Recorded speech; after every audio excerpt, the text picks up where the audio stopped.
भाव हमारे अंदर आ जाए कि सबके अंदर प्रभु है। इसीलिए गोस्वामी जी महाराज ने लिखा कि सिया राम में सब जग जानी और करो प्रणाम जोग जुग प्राणी।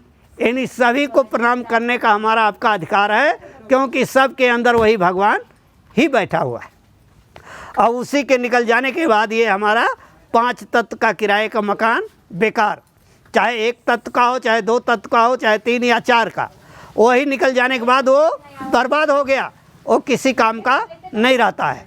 जब तक वो बैठा हुआ है इसके अंदर, तब तक समझिए कि काम आपका ठीक है, और जैसे निकल जाएगा कोई काम नहीं। इसलिए प्रेमी भाई बहनों, जब एक दिन इस दुनिया को जाना है तो महात्माओं ने आगाह किया कि छोड़ कर संसार जब तू जाएगा, कोई न साथी तेरा साथ निभाएगा। गर प्रभु का भजन किया ना, सत्संग किया न 2 घड़ियाँ, जमदूत लगा कर तुझको ले जावेंगे हथकड़ियाँ, कौन छुड़वाएगा, कोई न साथी तेरा साथ निभाएगा। क्या कहता मेरा मेरा ये दुनिया रैन बसेरा, यहाँ कोई न रहने पाता है, चंद दिनों का डेरा, हंस उड़ जाएगा, कोई न साथी तेरा साथ निभाएगा। आनिए, इस पेट भरन के खातिर तू पाप कमाता निस दिन, शमशान में लकड़ी रख कर तेरे आग लगेगी, एक दिन खाक हो जाएगा, कोई न साथी तेरा साथ निभाएगा। गुरुदेव चरण में निस दिन तू प्रीत लगा ले बंदे, सत्संग की बाती गंगा तुम इसमें लगा ले गोता, वरना इस दुनिया से तू जाएगा एक दिन रोता, फिर पछताएगा, कोई न साथी तेरा साथ निभाएगा। एंड आज तक प्रेमी भाई बहनों, जो भी गया उसके साथ कोई भी नहीं गया है, और एक रत्ती भी उसके साथ कोई सामान भी नहीं गया है। जिस शरीर को कहता मेरा मेरा, ये शरीर भी यहीं पे पड़ा रह गया। उसको क्या होगा? जैसे हंस जाएगा, लोग कहेंगे कि आप क्या देख रहे हो, अब तो तैयारी करो, जल्दी करो, अब देखने से क्या लाभ है, तुरंत तैयारी हो जाएगी। तो इसीलिए कभी महात्माओं ने फिर हमारे लिख दिया, जब तेरी डोली निकाली जाएगी और बिन मुहूर्त के उठा ली जाएगी। यानी हर चीज़ का तो हम लोग मुहूर्त निकालते हैं कि भाई ये काम ऐसे करना है, शादी ऐसे करना, मकान ये बनाना है, यानी कोई काम इस तरीके से करना है, उसका मुहूर्त निकालते हैं। लेकिन मौत के लिए कोई मुहूर्त नहीं है। यानी जब तेरी डोली निकाली जाएगी, बिन मुहूर्त के उठा ली जाएगी। यानी जब मुहूर्त आ गया वो, उसमें कोई मुहूर्त नहीं देखना है। इसलिए रोज देखो दुनिया में क्या हो रहा है, कितने आ रहे हैं, कितने जा रहे हैं। तो प्रेमी भाई बहनों देखो, ये जब मानव शरीर प्रभु ने हमको आपको दिया, ये 83,99,999 योनियों में जन्मने मरने के बाद, तब गोस्वामी जी महाराज लिखा कि 1,84 भरम के पग पे अटका आए, अब आपकी पासा ना पड़े तो फिर 84 जाए। यानी इतना जन्मने मरने के बाद, 83,99,999 योनियों में जन्मने मरने के बाद, अगर हमारा आपका पूरी इकट्ठा नहीं हुआ तो फिर उठा के 84 में डाल देगा, और फिर हमको मानव शरीर मिलने वाला नहीं है। कितना युग, कितना कल्प, कितना वर्ष बीत जाएगा, आसान नहीं है।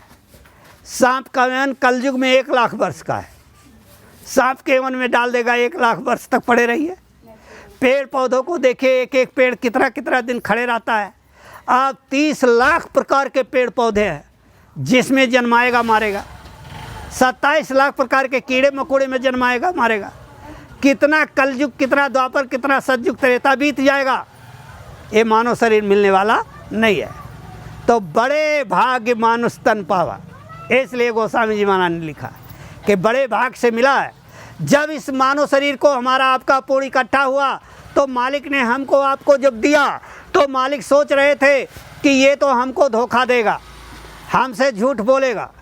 तो मालिक ने जब माँ के पेट में भेजा तो पहले देखिए उसका नक्शा, एक पतला सा झिल्ली माँ के पेट में, उसमें जहर का पानी भर दिया। अब उसमें हमारा आपका पैर ऊपर और सर नीचे, टट्टी पेशाब की नली भी मुख से बह रही है, ये आँखें, कान, ये नाक, ये जुबान सब बंद। अगर इसी किसी को मारना है केवल नाक और मुंह को बंद कर दीजिए, मर जाएगा।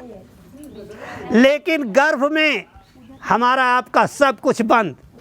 वो जहर का पानी जो शरीर में टीस मारता है, और भट्ठे में जैसे ईटा पकता है माँ के पेट में, ऐसे गर्मी में हम लोग तप रहे थे, तड़फ रहे थे, चिल्ला रहे थे। अब जैसा जिसका कर्म होता है, जैसे जिसके पुण्य और पाप का कर्म इकट्ठा होता है, तो कोई 7 महीने, कोई 8 महीने, कोई 9 महीने, कोई 10 महीने, कोई 11 महीने, कोई 12 महीने में भी उस जेठाग्नि, उस नरक कुंड से बाहर आता है, जन्म लेता है। तब महात्माओं ने लिखा कि गर्भ में कबूल भक्ति, यानी जब गर्भ में हम लोग थे तो उस मालिक की अमृत भरी वाणी को सुन रहे थे, उसको देख रहे थे, और उसकी अमृत भरी वाणी को सुन करके माँ के पेट में जिंदा थे। लेकिन जब माँ के पेट से बाहर आए तो माँ के पेट में तो हम लोग कबूले क्या है, प्रभु कृपा करो ये भांति, और सब तज भजन करब दिन राति। क्या है मालिक, हमको बाहर कर दो, हम दिन रात तुम्हारी भजन करेंगे। लेकिन आए थे हरि भजन को और वोटन लगे कपास। आए थे हरि का भजन करने के लिए तो यहाँ माया में फंस गए। माँ के पेट जैसे बाहर हुए तो बच्चा जब धरती पर गिरा, जब तक वो चुप रहेगा, जैसे उसे शरीर का दर्द खत्म हुआ तो कहाँ कहाँ की आवाज़ लगाएगा। तो ये माताएं क्या है, थाली बजा देंगी या दीपक दिखा देंगी, बच्चा चुप हो जाएगा। यानी नकली में फंस गया, असली छूट गया, जो ऊपर में जिससे वो जिंदा था माँ के पेट में, वो भुला गया।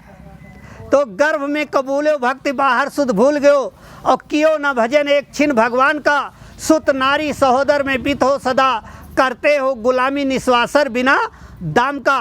कहें कवि गंग नर देख ले विचार के, और मूद लो आँख तब लाख के काम के। आँख मूद करके देख लो कि तुम्हारा क्या है, कुछ है तुम्हारा दुनिया में। लेकिन रात दिन हम लोग गुस्से में फंसे हैं, और जो वादा करके आए उसको भूल गए। इसलिए प्रेमी भाई बहनों, इतना उस मालिक ने अग्नि जल वायु पृथ्वी आकाश से शरीर को रचा, और आने आने का रास्ता एक, जाने का एक, कोई जाति नहीं। उसने केवल 3 वैरायटी तैयार किया, एक चाहे नर कह लो चाहे नारी, चाहे स्त्री कह लो चाहे पुरुष, और एक होते हैं ना नर होते हैं ना नारी। ये वैरायटी 3 उन्होंने, कोई छोटा बड़ा नहीं, सब एक बराबर, सभी को एक रास्ते से आना, एक रास्ते पर जाना। यानी कोई दफनाता है, कोई जलाता है, कोई पानी में तैरा देता है, सब तो मिट्टी में ही मिलाता है। यानी सबका अलग अलग तरीका है पर, लेकिन रखता कोई नहीं है घर में। आत्मा निकलने के बाद प्रभु को, इसको चाहे जलाओ, चाहे नदी में तैराओ, चाहे मिट्टी में दफनाओ, नहीं कोई नहीं रख सकता है। क्योंकि रखेगा तो कहेगा भाई बदबू आने लगेगा। और इतना नहीं, आपके मरने के बाद आपने कितना अथक परिश्रम से, यानी गाढ़ी कमाई करके, चाहे ईमानदारी, चाहे मेहनत से, चाहे ठगी से आपने मकान को बनाया। अरे उस मकान से भी लोग कहेंगे जल्दी करो, बाहर करो, और नहीं ये घर में भूत हो जाएगा और सबको परेशान करेगा। आपने इतनी मेहनत से मकान को बनाया, लेकिन आत्मा को निकलने के बाद तुरंत घर से बाहर कर दिया जाएगा, रहने भी नहीं दिया जाएगा कि एक दिन भी रह लो। तो कहने का मतलब फिर आप चले जाओगे तो घर में तमाम प्रकार का क्रियाक्रम करेंगे, पानी छिड़केंगे, ये करेंगे, वो करेंगे, पवित्र करेंगे कि फिर कहीं लौट के ना आ जाए। इतना भी तो विचार आप लोग को करना चाहिए कि हमारे मरने के बाद इतना क्रियाक्रम किया जाता है कि घर में लौट के ना आ जाए। आप बताओ, इतनी बड़ी दुश्मनी और फिर भी मेरा और मेरा में लगे हो। इसलिए महात्माओं ने कहा यहाँ मेरा और तेरा कुछ नहीं है, ये दुनिया रैन बसेरा है। चिड़िया जैसे आती है, डाली में बसेरा किया और सवेरे फिर वहाँ से चल दिया। ऐसे हम लोग का भी ये डेरा है, यहाँ रहने के लिए हम लोग नहीं आए हैं। इसलिए प्रेमी भाई बहनों, उस मालिक ने यानी 2 प्रकार की यानी जातियाँ बनाया। वो जाति क्या होता है? एक शाकाहारी और एक मांसाहारी, यानी 2 जाति, एक शाकाहारी और एक मांसाहारी। शाकाहारी जो पैदा होता है तुरंत उसकी आंखों से दिखाई देता है और वो सिर के तरफ से पैदा होता है, ये समझ लीजिए। यानी वो सिर के तरफ से पैदा होता है और जैसे पैदा होगा आंखों से तुरंत दिखाई देगा, नाखून उसका चौड़ा, दांत उसका चौड़ा और पानी पिएगा खींच करके। ये हैं शाकाहारी। इनकी आंतें 32 से 33 फीट की होती हैं, छोटी मोटी आंत नहीं होती है। एक बकरे को काटता है, आप नाप लीजिए, यानी बकरे की जब आंत को निकालता है, चिकवा काटता है, तो उसको आंत को नाप लीजिए कितना फीट होती है। यानी 32 से 33 फीट की मनुष्य की आंत है। इसको मांस खाने का अधिकार नहीं है। ये शाकाहारी हैं।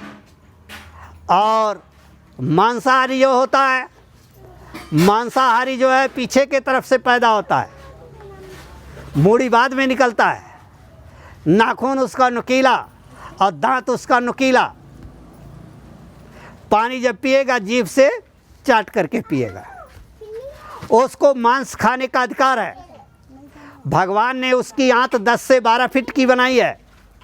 अभी वो मांस खाएगा तो मेरे तक मांस को गला के बाहर कर देगा।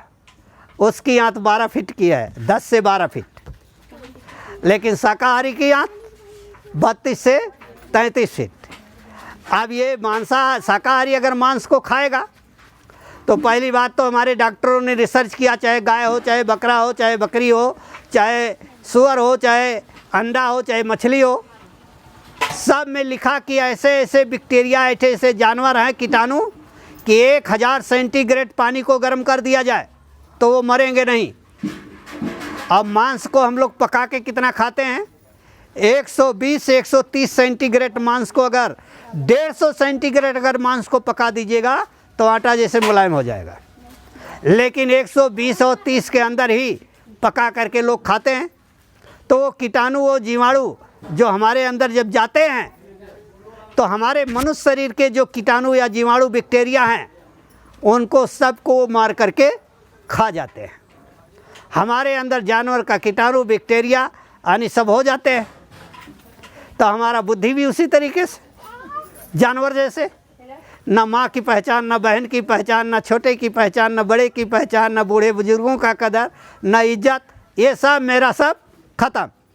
क्योंकि जानवर के कीटाणु, जानवर की बैक्टीरिया सब हमारे अंदर हो गए। अब बीमारी भी जब लगेगी तो भाई डॉक्टर तो मनुष्य की दवा अलग बनाया है। क्योंकि मनुष्य के अगर 160 डिग्री बुखार हो जाए तो शरीर से पार हो जाएगा। अब हम कितना गर्म कीटाणु को जाल रहे हैं जो 1000 सेंटीग्रेड पानी गर्म होने पर भी नहीं मरेगा। तो बताओ हमारे कीटाणु को जिंदा रखेगा या हमारी बैक्टीरिया को जिंदा रखेगा? तब हमारा जानवर के तरीके से खान पान और रहन सहन और आचार और विचार सब हो गया। अब दवा भी नहीं काम करेगी डॉक्टर की, क्योंकि डॉक्टर के पास जाओगे तो बीमारी तो दूसरा है, कीटाणु दूसरा है, जीवाणु दूसरा है। दवा देगा आपको मनुष्य शरीर के कीटाणु और जीवाणु का, वो काम ही नहीं करेगा। तब बाबा जी ने कहा है कि नई नई बीमारी होगी, एक की दवा 100 में ना मिलेगी। तब क्या करोगे यार? जमाना बदलेगा। कहें जय गुरुदेव पुकार, जमाना बदलेगा। सुनते जाओ सभी नर नार, जमाना बदलेगा। वो ज़माना बदलने जा रहा है प्रेमी भाई बहनों। इसलिए ये शाकाहारी और मांसाहारी में दोनों में अंतर क्या है कि उनकी आंतें 10 से 12 फीट की और शाकाहारी की आंतें जो है 32 से 33 फीट की। इनको खाने का अधिकार नहीं है। अगर ये खाते भी हैं तो 3 दिन तक इनके अंदर वो रहेगा और शरीर में अकड़न, शरीर में जकड़न, सब कुछ रहेगा। वो पूछे उनसे, खाते हैं जो उनसे, ये 3 दिन के बाद ही बाहर निकलेगा। मेरे कहने का मतलब यह है कि बाबा जय गुरुदेव जी महाराज 10 जुलाई सन 52 से एक ही आवाज़ लगा रहे हैं कि आप शाकाहारी हो जाओ, शाकाहारी हो जाओ। लेकिन हम लोग क्या कर रहे हैं? शाकाहारी हो रहे हैं। इसलिए बाबा जी ने जो है इतनी आवाज़ें निकाला है कि बाबा जी का कहना है शाकाहारी रहना है। अभी मान लो वचन हमारा, नहीं होगा नुकसान तुम्हारा। अभी समय है बचना चाहो, फिर ना कहना हमें बचाओ। तरह तरह की बीमारी पाल रहे हैं मांसाहारी। बाबा जी का कहना है शाकाहारी रहना है। बाबा जी का यानी यह संदेश, शाकाहारी हो देश विदेश, बाबा जी तो बचा रहे हैं, शाकाहारी बना रहे हैं। शाकाहार शाकाहार, हर्ष पावर शाकाहार। शाकाहार अपनाओगे प्राकृतिक मार से बच जाओगे। मनुष्य शरीर बड़ा अनमोल, सतगुर मिले भेद दें खोल। बाबा जी का कहना है शाकाहारी रहना है। देश को बचाना है, शाकाहारी रहना है। घर परिवार समाज को बचाना है, शाकाहारी रहना है। देशभक्त कहलाना है, शाकाहारी रहना है। देशभक्तों के अधूरे सपने को पूरा करवाना है और शाकाहारी रहना है।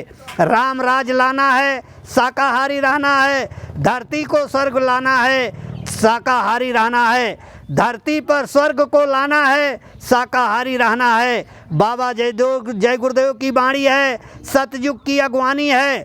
तन मन करता कौन खराब, अंडा मछली मांस शराब। क्या खाने से हुए खराब, यानी क्या खाने से होगी भलाई। साग सब्जी दूध मलाई, बीमारी से बचना है, शाकाहारी रहना है। परेशानियों से बचना है, शाकाहारी रहना है। धर्म को बचाना है तो शाकाहारी रहना है। बीमारी से बचो बचाओ, शाकाहार भोजन अपनाओ। जीव जंतु को मारोगे, नरकों में डाले जाओगे। जीव मारने की सज़ा मिलेगी, नर शरीर फिर नहीं मिलेगी। शाकाहार है सुखद आहार और शुद्ध खून करता संचार। मांसाहार ने किया खून खराब, यानी मांस ने किया खून बेमिसाल। इसी से रहे बीमारी झेल। अभी भी समय है, सुधार करो और नशा व मांसाहार का त्याग करो। ईमानदारी मेहनत अपनाओगे तभी बरकत पाओगे। कुदरत है तैयार खड़ी, आगे तबाही बड़ी बड़ी। कुदरती मार से बचना है, शाकाहारी रहना है। नहीं अगर समझोगे प्यारे, तोबा तोबा करोगे प्यारे। किया फकीरों ने संकेत, कब्रिस्तान नहीं या पेट। रूहों पे जो रहम करेगा वही खुदा का प्यारा है। रहमानी ज़माना लाना है, शाकाहारी रहना है। शैतानी ज़माना भगाना है, शाकाहारी रहना है। धरती को जन्नत बनाना है, शाकाहारी रहना है। रूहों पे जो रहम करेगा वही जन्नत को जाएगा। शाकाहार जो अपनाएगा सीधा जन्नत को जाएगा। हजरत इमाम मेहदी का कहना है शाकाहारी रहना है। किया फ़कीरों ने ऐलान, कायनात में ना रहेंगे शैतान। इनकलाबी ज़माना लाना है, शाकाहारी रहना है। हिंदू मुस्लिम सिख ईसाई शाकाहारी रहना भाई। जागो जागो दुनिया वालों, सतयुग आने वाला है और डम डम डम डम महादेव का डमरू बजने वाला है। यानी ये समय युग परिवर्तन का आपके कगार समय पर खड़ा हुआ है। क्योंकि हमारे गोस्वामी जी महाराज ने लिख दिया कि जब जब हूँ वहीं धर्म की हानि और बाढ़ असुर महाअभिमानी। और तब तब प्रभु धरि मनुज शरीरा हरहि शोक सज्जन महि पीरा। यानी जब जब धर्म की हानि होगी तब तक मैं आऊँगा और धर्म की स्थापना, धर्म का विनाश करके जाऊँगा। ये हमारे धर्म ग्रंथ कह रही है। तो बाबा जी आपको बचाने के लिए कितनी उपाय लगा रहे हैं, आप विचार करो। हमारे बहुत से भाई लोग कहते हैं कि अरे भाई ये खाया नहीं जाएगा तो ये बढ़ जाएंगे। तो बताइए, इतना कुत्ता पैदा होते हैं, इतने बिल्ली पैदा होते हैं, यानी एक कुतिया 6 बच्चे, एक बिल्ली 3 बच्चे, यानी इस तरीके से उनको कौन खाता है, वो कहाँ चले जाते हैं। लेकिन हमारा आपका विचार गंदा हो गया है, हमारी आपकी बुद्धि नहीं काम कर रही है, इसलिए खून में बेमिसाल खून को मिला रहे हैं। यानी खून में जब दूसरा खून मिलाओगे तो डॉक्टर के पास जाते हो, शरीर में अगर खून कमी हो गई तो वो कहेगा भैया इसी ग्रुप का खून इसको लगेगा, दूसरा ग्रुप का खून लगा देंगे तो ये तो मर जाएगा, तो फिर हम क्या करेंगे। इसलिए इसके घर का आदमी लाओ या इस ग्रुप का खून खोज के लाओ, तभी मैं इसको चढ़ाऊँगा। लेकिन आपको कौन बता दिया कि ये मुर्गी का अंडा और मुर्गी का खून, बकरे का खून, गाय का खून, सूअर का खून या काड़ा का खून, बैल का खून आपसे मिलेगा। यानी एक बैल जो है रात को ठंडा में बांध दो, पड़ा रहेगा। अब अगर आपको रात भर बांध कर दिया जाए ठंडा में तो क्या होगा, ख़त्म हो जाओगे। आप सोचो और विचार करो कि उनके खून में हमारे खून में कितना अंतर है, लेकिन हमारी बुद्धि काम नहीं कर रही है। यानी आपत्ति काले विपरीत बुद्धि, आपत्ति आने का समय है, इसलिए बुद्धि सबका विपरीत है। जैसे आग लगी लंका दहे 49 बही बयार, 49 बही बयार ताह को कौन बचावे, और घर के प्राणी रहे सोई आगी गोहरा। यानी घर के जो प्राणी हैं वो सब आगी ही लागी का रहे, कोई नहीं कहता है कि पानी लाओ। जब आग लग गई लंका में तो पानी कोई नहीं मांगता, सब आग मांगता था। ऐसे आज भी समय धर्म के स्थापना का बाबा जय गुरुदेव ने इतनी मेहनत किया, 70 वर्ष से ऊपर हो गया उनको प्रचार करते, लेकिन हम लोग कितना जगे हैं, कितना उठे हैं, केवल कहने के लिए तो जय गुरुदेव बन गए, और महात्मा क्या सिखा रहे हैं उसको हम भूल गए। अरे केवल जीव जंतु को नहीं मारोगे, इसी में पाप है। पाप ने तो महात्माओं ने लिखा कि अगर किसी को 1 गिलास पानी पिलाओगे 10 गिलास पिलाएगा, किसी को 1 बारी खाना खिलाओगे 10 बारी खिलाएगा, किसी के गले को 1 बारी काटोगे वो 10 बारी काटेगा। ये तो हमारा 1 रुपया किसी का छीनोगे ये आपका लाखों छीनेगा।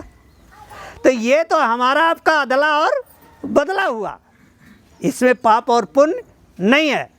लेकिन महात्माओं ने लिखा साफ साफ कि सांच बराबर तप नहीं और झूठ बराबर पाप। सांच के बराबर कोई तपस्या नहीं और झूठ के बराबर कोई पाप नहीं। तो झूठ तो बोल ही रहे हैं, तो फिर कहाँ हम लोग शाकाहारी रह गए, शाकाहारी कहाँ बन पाए। इसलिए प्रेमी भाई बहनों, बाबा जी अब भी आगाह कर रहे हैं कि अब समय बहुत नाजुक, बहुत ख़राब समय आ चुका है। इसलिए खून में बेमिसाल मत बनाओ, यानी उसमें मिक्सचर करोगे तो आपका बुद्धि काम नहीं करेगा। और मदिरा मांस पे नार हरनते राक्षस की अधिकारी, यानी मदिरा मांस खाने वाले ये राक्षस ही कहे जाते हैं। राक्षस के कोई सिंग पूंछ थोड़ा होता है, हम लोग जैसे इंसाने होता है, लेकिन उसके खान पान आचरण से यानी देवता और मनुष्य पहचाने जाते हैं, यानी राक्षस पहचाने जाते हैं उसके आचरण से और खान पान से। इसलिए अपने खान पान में विचार करो, परिवर्तन करो, क्योंकि इस समय बड़ा वक्त नाजुक ख़राब आ गया है। अब पाप का घड़ा भर चुका है, फूटने जा रहा है। क्योंकि बाबा जी तो हमारे आपके बचाने के लिए बहुत सारी उपाय को कर रहे हैं, कम उपाय नहीं। पहली जग बाबा जी ने आपको अहमदाबाद में किया गांधी आश्रम, यानी वो साबरमती नदी के किनारे, और दूसरी जगह आपका जो है अयोध्या में, हमारे आपके बचाने के लिए 33 करोड़ देवी देवताओं को अहमदाबाद में खुश किया गया। देवताओं ने कैसा फूल बरसाया है उसका वीडियो आपको फिल्म देखने को मिलेगा कि देवता जब खुश हुए तो कैसा फूल बरसाए। और देवताओं ने 1000 प्रस्ताव, यानी 1000 प्रस्ताव देवताओं ने पास किया हमारे आपके सुख सुविधा के लिए। लेकिन हमको आपको आगाह किया कि ये लोगों को शाकाहारी होने के लिए बताया जाए। ये शाकाहारी हो जाएंगे तो 1000 प्रस्ताव जो इनके सुख सुविधा के लिए पास किया गया है, ये सब के भागीदार बनेंगे, यानी 1000 प्रस्ताव। और अयोध्या में मालिक ने, आपको तो मैंने बताया कि अयोध्या में जब मालिक ने यज्ञ रचाया सरजू नदी के उस पार, तो जहाँ सरजू नदी में 20 फीट का जो है बल्ला डूब जाता था, वहीं पर जब कुंवारी कन्याओं ने कलश उठाया तो यानी ये ठीना भर पानी से पार कर दिया। और पूरी अयोध्या कलश लेके यात्रा करके फिर यानी पुल के द्वारा नदी के उस पार जा कर के कलश की स्थापना हुआ है। सब कुछ मालिक ने दिखा दिया। और उस यज्ञ में मालिक ने कहा, ये राख लेके जाओ, अपने खेत में डाल देना, 80 किलोमीटर तक इसका प्रभाव जाएगा, इतना गन्ना इतना अनाज होगा, सरकार के पास रखने की जगह नहीं होगी, और चीनी मिली जो है गन्ने का चीनी नहीं बना पाएंगे। और सब आपके सामने हुआ। आज तक रिकॉर्ड है, उतना अनाज अभी तक कभी पैदा नहीं हुआ है, उतना गन्ना आज तक ले कभी नहीं पैदा हुआ। कितना किसानों का गन्ना खेत में खड़ा रह गया, चीनी मिलें जो है चीनी नहीं बना पाई, आषाढ़ तक मिलें चलती रह गई, फिर भी नहीं बना पाया। ये रिकॉर्ड है, मालिक ने सब करके दिखा दिया है। और तीसरी यज्ञ जो है मालिक ने बेगर धर्म की स्थापना, शंकर जी को जगाए कोई धर्म की स्थापना होती नहीं है। तब मालिक ने काशी में शंकर जी को जगाया। 10 किलोमीटर की एरिया में 125 हवन कुंड बना हुआ था, जहाँ पे यानी हमेशा वहाँ यज्ञ में 10 करोड़ लोग भाग लिया। यानी काशी के यज्ञ में 10 किलोमीटर की एरिया में जो फैला हुआ था, उसमें जो है 10 करोड़ लोगों ने भाग लिया।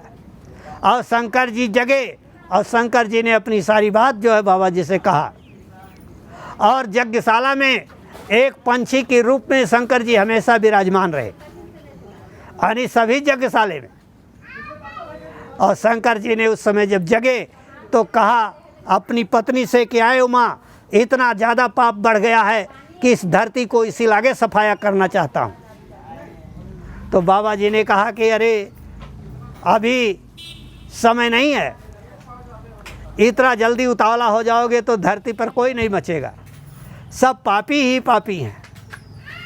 तो बाबा जी से जब शंकर जी ने वार्ता किया तो बाबा जी ने कहा अभी हमको समय दो, और तुम जो है भारत की और हिमालय पर जा कर के यानी अभी बॉर्डर पर रक्षा करो, यानी बॉर्डर पर जाके रक्षा करो। 33 करोड़ देवी देवता शंकर जी हमारी आपकी बॉर्डर पर रक्षा कर रहे हैं, और नहीं तो इतने दुश्मन इतने आतंकी भारत को ख़त्म कर देते। लेकिन हमारे साथ यानी कुदरत भी है, हम लोग के साथ कुदरत भी तैयार खड़ी है। ऐसी बात नहीं है कि हम लोग ऐसे हैं, मालिक ऐसे दावा के साथ थोड़ो कह रहे हैं कि मैं ऐसा चमत्कार करूंगा कि सारा विश्व नमस्कार करेगा।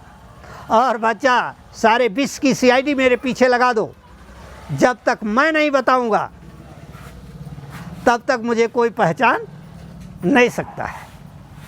तब बाबा जी को शंकर जी ने कहा कि ठीक है, आपके कहने से मैं चुपचाप रहूँगा, लेकिन मेरी 2 भविष्यवाणियों को जा कर के जनता में बता दो, सबको आगाह कर दो। अगर लोग मानेंगे नहीं तो मैं इस तरीके से करूँगा।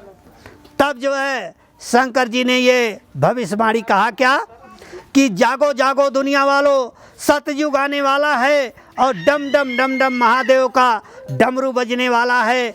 नेत्र तीसरा खुलते ही शिव तांडव रास रचाएगा, खंड खंड इस वसुंधरा का त्राह त्राह कर जाएगा। उमड़ घुमड़ घनघोर घटाएं अंगारे बरसाएंगी, दावा नल के साथ साथ अतबात भयंकर लाएंगी।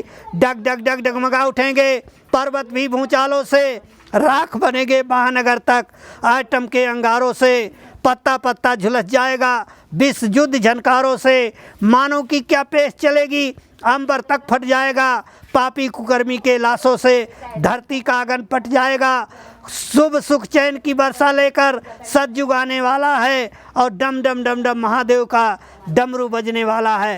यानी ये मालिक शंकर जी ने कहा ये मेरी भविष्यवाणी है, लोगों को बता दो। अगर बात आपकी नहीं मानेंगे लोग, शाकाहार को नहीं अपनाएंगे, तो मैं डमरू को बजाऊंगा और एक भी पापी कुकर्मी दुनिया में रहने नहीं देंगे। फिर मालिक ने कहा यानी दूसरी भविष्यवाणी। कहा नौजवानों को ललकार दीजिए, बाबा जी बता दीजिए सबको कि नौजवानों जगो अब जरूरत पड़ी और थोड़ी गफलत हुई देश छल जाएगा। आ रहा वक्त है इंकलाबी जहां सारी दुनिया का नक्शा बदल जाएगा। जय गुरुदेव की है ये पेशे गुई, वक्त नाजुक बहुत सामने आ रहा। जितने पापी कुकर्मी हैं दुनिया में अब इनका नामो निशान भी न रह जाएगा। सतयुगी आने पर बीघे में 100 मन मिले, कोई भूखा दुखी ना नंगा मिले। 38-32 भरी सोना बिक जाएगा, दूध घी की सुधा धार बह जाएगी। अरे चूड़ियों में भी हीरे जड़े जाएंगे, ऐसा सुंदर सुगम वक्त आ जाएगा। थोड़ा धीरज धरो, नेक करनी करो, वरना कुदरत का थप्पड़ भी लग जाएगा। यानी वो दूसरी भविष्यवाणी नौजवानों को जगाया और माताओं बहनों से कहा कि अरे माताएं बहनें, तुम कांच और प्लास्टिक की चूड़ियों के लिए क्यों तरसती हो, क्यों लड़ती हो? अरे आगे थोड़ा सा तुम सती अनसुईया सावित्री बन जाओ। आगे समय आ रहा है कि तुम्हारे सोने की चूड़ियाँ होगी, उसमें हीरे जड़े रहेंगे, क्योंकि ये हिमालय इतना सोना दे देगा कि ये खाने की चीज़ नहीं है। यानी समुंदर इतना हीरा लाके समुंदर के किनारे डाल देगा कि ये खाने की चीज़ नहीं है, ये धातु है। और हमारी माताएं बहनें टोकरी में अनाज लेकर जाएंगी और सोनार की दुकान पर जो सोने की जेवर चाहिए और चूड़ियों में तो हीरे जड़े रहेंगे, वो टोकरी में अनाज लेकर जाएंगी, लेकर के आके अपने बदन में सजाएंगी। लेकिन मालिक ने कहा कि तुम सती अनसुईया सावित्री बन जाओ। सावित्री ने क्या किया? अपने सत के बाद दौलत अपने पति को यमराज के हाथों से छुड़ा लिया। छुड़ाया कि नहीं छुड़ाया? सावित्री ने जब उसके पिता ने जब पूछा, वो 3 बहन थी, तो तीनों बहन से पूछा, ये बताओ तुम लोग किसके भाग से खाती हो? तो 2 लड़कियों ने तो कहा दिया पिताजी आपके भाग से खाते हैं, लेकिन सावित्री ने कहा कि मैं अपनी भाग से खाती हूँ। तो भाई दोनों लड़कियों का बड़ा इज्जत कदर हुआ, दोनों को अच्छे अच्छे घराने में शादी किया बढ़िया देख के। आज सावित्री के लिए कहा कि तुम अपने भाग से खाती है, तुमको ऐसा जगह देंगे कि जहाँ तुमको अन्न ना मिले। तो खोजते खोजते वो जंगल में लकड़हारा जो लकड़ी बेच के खाटा देता था, उसके साथ में सावित्री का शादी कर दिया। और ये भी शगुन देख के किया कि 1 साल के बाद वो मर जाएगा, यानी वो लकड़हारा 1 साल के बाद मर जाएगा। अब शादी तो हो गई, लकड़हारे ने जो है लकड़ी काटना बेचना किसी तरीके से खिलाता जिलाता, जंगल में अपना घर द्वार बना के रहते। लेकिन जब आया समय उसकी मौत का, तो सावित्री तो जानती थी, उसने कहा ठीक। यमराज अपना कांटे पर चढ़ा हुआ आया, उस समय सत्यवान लकड़ी काट रहा था पेड़ पे चढ़ के।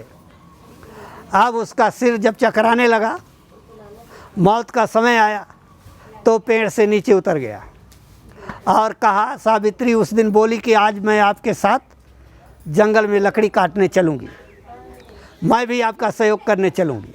वो जानती थी कि आज इसको ले जाएगा, आज इसकी मौत निश्चित है। जब पेड़ से उतरा सत्यवान, तो कहा मेरा सर चकरा रहा है। सावित्री ने लिटा करके अपना सर को गोद में ले करके बैठ गई। यमराज आके खड़ा हुआ, कहा सावित्री अब इसको छोड़ो, इसका समय निश्चित हो गया, अब इसको मैं ले जाऊंगा। बड़ी कहा सुनी हुई, लेकिन यमराज ने कहा मैं लेके जाऊंगा। कहा ठीक, छोड़ दिया सत्यवान के शरीर को वहीं पे। यमराज के पीछे चलने लगी। यमराज के पीछे जाते जाते यमराज ने जब घूम करके देखा, रे सावित्री वापस मेरे पीछे पीछे आ रही है, उसने रोक दिया कांटे को और सावित्री क्यों आ रही हो मेरे पीछे, बताओ तुमको क्या चाहिए? ये नहीं बताओ तुमको क्या चाहिए। तो उसने कहा पहला नंबर कि मेरे सास ससुर के जो आँख नहीं है उनको आँख दे दीजिए। तो धर्मराज ने कहा कि जाओ यो मस्त, तुम्हारे सास ससुर को आँख दे दिया, धन दौलत भी दे दिया। धन दौलत को भी साथ मांगी आँख के साथ, तो धन दौलत भी दे दिया। फिर चल दिया, फिर देख रहा पीछे पीछे सावित्री जा रही है। फिर घूम करके देखा कि सावित्री अब भी आ रही है। तो धर्मराज ने कहा अरे बेटी अब क्यों पीछे आ रही है, तुमने जो मांगा उसको तो दे दिया। कहा कि अभी क्या दे दिए आप, अभी तो कुछ नहीं दिए। कहा जो मांगो तो मैं देता हूँ। तो उसने कहा कि मुझे पुत्रवती होने का वर दीजिए। तो धर्मराज ने सोचा ना समझा, पुत्रवती होने का वर दे दिया, वरदान। चल दिया फिर धर्मराज, फिर पीछे पीछे जा रही है। फिर कुछ दूर के बाद देखता है फिर धर्मराज की ये तो सावित्री पीछे पीछे आ रही है। तो रुका और फिर पूछा अरे बेटी अब क्या चाहिए, आप क्यों आ रहे हो मेरे पीछे पीछे। सावित्री ने कहा आप जैसे झूठा आदमी का पीछे पीछे नहीं चलेंगे तो क्या करेंगे। कहा क्यों। कहा आप सब झूठ बोलते जा रहे हैं, सास ससुर को आंख दे देंगे, धन दे देंगे, मकान दे देंगे, महल दे देंगे, फौज फाटा दे देंगे, सब दे दिए। और मुझे पुत्र वधू होने के लिए जब दिए वर, तो मेरे जब पति को लेकर जा रहे हो तो मैं पुत्र वधू कैसे होंगी। तो झूठे नहीं हो तो क्या हो। एकदम धर्मराज को लाचार हो करके और सत्यवान को वापस करना पड़ा। ये हमारे देश की सावित्री का कहानी है। साती अनसुईया को जब तीनों ब्रह्मा और विष्णु चले उसकी परीक्षा लेने के लिए कि कैसे वो देखते हैं कितनी उसके अंदर ताकत है, ले जाके कमंडल में बालू दे दिया और कहा कि तुम असली अगर तुम सावित्री सती अनसुईया हो तो इस बालू को हलवा बना करके और नंगा हो करके हम तीनों को खिलाओ। कहा सती अनसुईया ने कहा ठीक है, मैं बालू का हलवा तो बना दूंगी और तुम तीनों को अपना नंगा होकर के खिला भी दूंगी, चिंता मत करो, बैठो तुम लोग। ले गई बालू को और उनके सामने हलवा बना दिया। हलवा बना करके और कुछ मालिक का नाम याद करके तीनों पर पानी छिड़क दिया। तीनों बन गए बच्चे, छोटे छोटे गोद में खिलाने लाए और सबको गोद में बैठा लिया और सबको हलवा खिला दिया। खिलाने के बाद में झूला मंगा करके तीनों को टांग दिया, लो झूलो इसी में और हलवा खाते रहो। जब तुम्हारी पत्नी लोग आएगी खोजने तब मैं दूंगी, इसके पहले तुम लोग को छोड़ने वाली नहीं हूँ। क्योंकि तुम लोग मुझे नंगा देखने आए थे और नंगा यानी जांग पे बैठ के हलवा खाने आए थे, इसलिए तुम लोग को छोड़ूंगी नहीं। डाल दिया झलुआ में झोलो तीनों और हलवा खिला दिया। ये सावित्री का कहानी सती अनसुईया की कहानी है।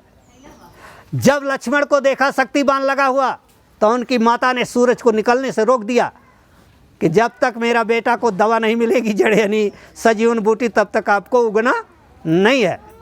ये हमारे देश की सावित्रियों की कहानी है, सतियों की कहानी है।